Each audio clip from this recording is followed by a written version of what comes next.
یا چت چطور بچه ها؟ استراتژی اسپیتول اینجا نقطه ورود داشتیم، بالای ایمی هستیم، اینجا حرکت کرده، لوهای بالاتر، ستالوهای بالاتر ایجاد شده و فاصله نداشتیم. فعال نکرده تا اینجایی که ما فاصله بین کندل داشتیم، همچنان فعال نبوده و اینجا پوزیشن فعال شده. من پوزیشنم همینجا که فعال شد گرفتم و مثل اینکه اسپرد و اینا منو الان تقریبا اینجاها منو فعال کرده پوزیشنمو. پس اینا میذاریم اینجا و استاپلاس میمونم اینا. یه صفحه بعد هم پیش روی خودش رو هم زده بوده، همه چیز اوکی بوده. ریستوری وارد 1-1 صرفا اینجا هم بیاد من دیگه لاین بندازم که یادآور این باشه که میشه رو بس اگه دیدم داره درجا میزنه. آره و ریستوری وارد 1-1 پوزیشن بازه و یعنی خب قبلش که ویدیو نبودم پوزیشن باز کردم، یادم که ویدیو هم بگیرم. میخواستم از همون هفته‌ای که ویدیوی این باید و نباید از دیدگاه خودم در مورد استراتژی اسپیتول گذاشتم میخواستم بیام و ویدیو هم بذارم. بعدش خب به تعطیلی خوردیم، 2 روز معاملاتی بود که من توی اون 2 روز فقط یه پوزیشن زده بودم که اونم رکورد کردم ولی وقت نکردم بذارم. گفتم بیکار بس خب 2 روزم تعطیلیم، از هفته آینده که الان یک شنبهش باشه گفتم یادم پرقدرت بریم جلو. این حالا ستاپ رو گرفتیم فعلا، امیدوارم ستاپ سوده‌ای باشه. من SL و TP رو مشخص میکنم داخل متا تریدر توی موبایل. SL و TP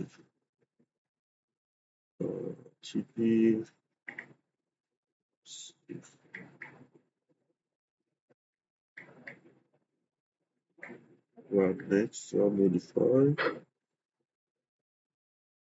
و SLTV ست شد. دیستریباید 1-1 دیگه. من موبایل رو کار ندارم میذارم کنار، چون این بس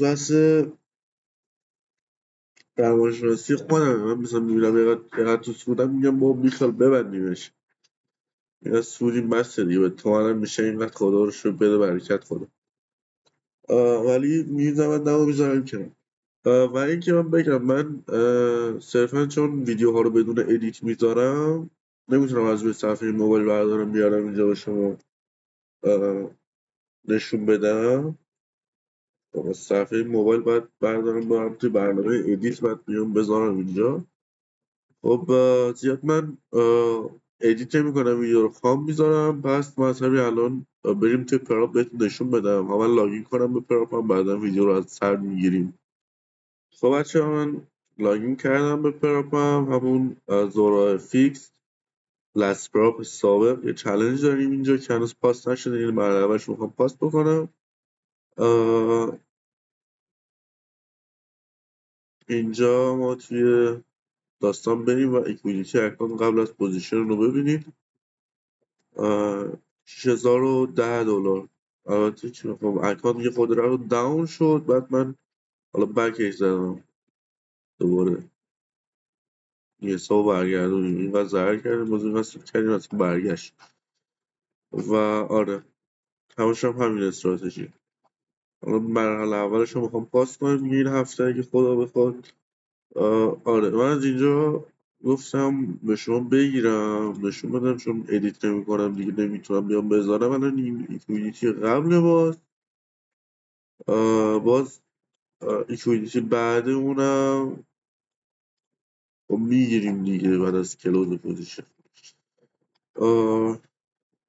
آره خلاصه همه چیز معلومه دیگه. آره.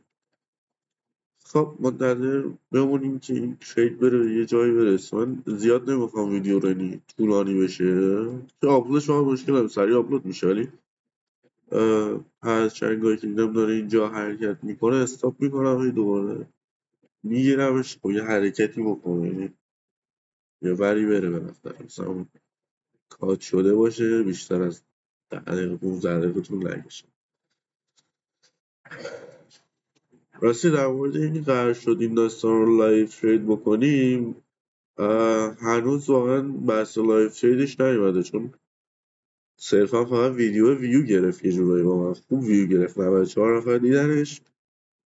دیدگاه منو یه سری قانونای منم در مورد اسپیتول دیدن و یه دونه هم سابسکرایبر رو بود. مستم باحال بود خداییش، چیز بدی نبود. خب تا اینجای کار حرکتش جالب بوده، یعنی مورد پسندمون بوده. قشنگ یه خورده بازی کرد، یه پایین یه بالا، یه خورده بازی یه پایین یه بالا. آره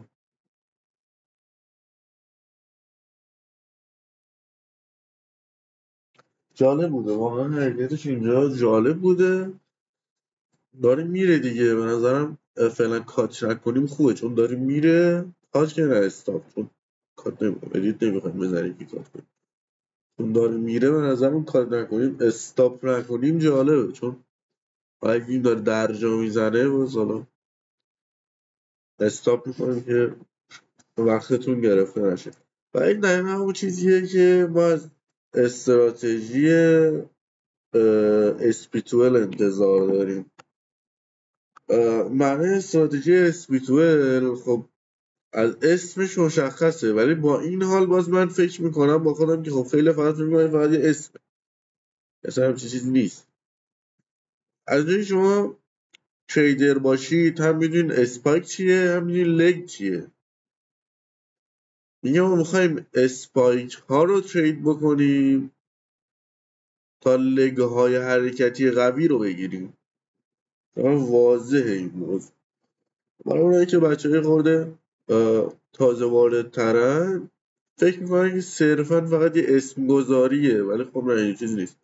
و این اسمی گذاشته یعنی اینکه لگ های حرکتی قوی رو باید بگیریم و باید همینجوری قوی بره بالا. این که اگه بخواد درجا بزنه هی، شما باید از این موضوع مطمئن باشی.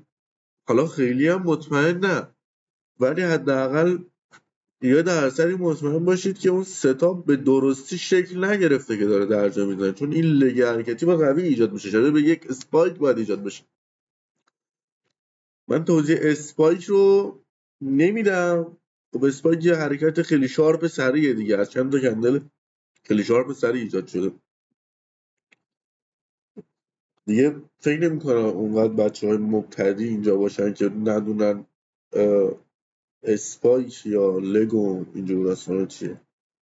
واسه الان دمدمای تارگت یه خورده دیگه برای تارگتمون تاچ میکنه. $12 استودیم و تارگت من اینجا تاچ شده، ولی که بروکر هنوز دقیقا بهش نرسیده، هنوز پوزیشن من کلوز نکرده. پوزیشن من کلوز نکرد و قیمت داره برگشت میکنه که به نظرم اینجا دستی کلوز بکنیم خیلی خوبه. آره پوزیشن دستی کلوز کردم، چون تارگت من همین خط آبیه رو گفتم میذارم و ریوارد ازش گرفتیم و حساب الان شده $6021. من بریم توی اینجا که ببینید، چون واقعا حال و حوصله ایدیت زدن ویدیو نیست و دوست ندارم ایدیت بدم، مثلا اینجوری همچین ساده و بدون ایدیت باشه. این که اصلا نمودار اکانت از اول اینجا رفت بالا اومد پایین، باز بالا اومد یه نورمال بود، الان داره دوباره رو بالا کرد و آره $6021 و یه پوزیشن سوده امروز داشتیم. امکان داره واسه پوزیشن دوم برم، آره امکان داره، ولی امکانش هم نیست، چون همزمان دارم از یه استراتژی دیگه هم بک تست میگیرم و اینجا تارگت تاچ شده داریم میکنین.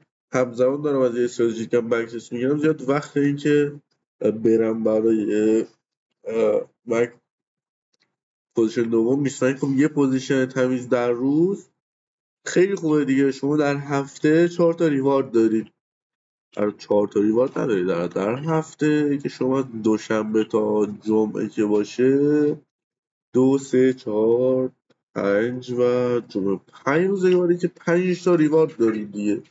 حالا یکی از این روزا هم ضرر بشه باز شما 4 تا ریوارد دارید، باز یکی دیگه هم ضرر بشه باز شما 3 تا ریوارد دارید. در حال 3 تا ریوارد مثبت 4 تا ریوارد مثبت که خیلی خوبه.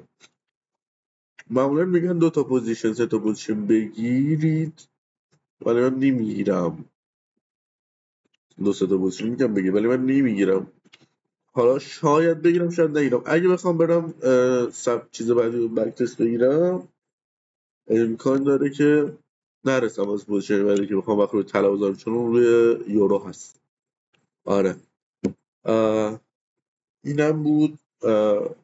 حالا لایو ترید که نبودی یه ویدیوی ترید بود که حالا اگه از این سبک حمایت بشه و حالا چنلی خورده بره بالاتر که آقا من ببینم واقعا مخاطبی داره که بخواد لایو رو دنبال کنن و با ما ترید بکنن میاییم و لایو تریدشون رو میذاریم. ولی خب صرفا الان فقط میخوایم یه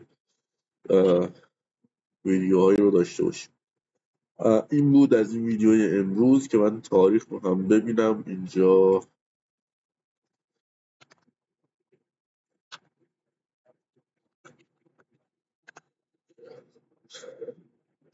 15 تیر هستیم ولی از این سایت میتونیم راحت‌تر 30 تیر رو تایم داتایار کو تایم داتایار دقیق و راحت میزنه مثلا ببینید تاریخ فروشی دوشنبه 30 تیر نه از آره پس دیگه تا فکر کنم دیگه ترید فردا دیگه کانتنت خاصی نداشتیم ولی خب اگه دوست داشتید حمایت کنید که لایو تریدان رو هم برگزار کنیم تا دیداری دیگر بدون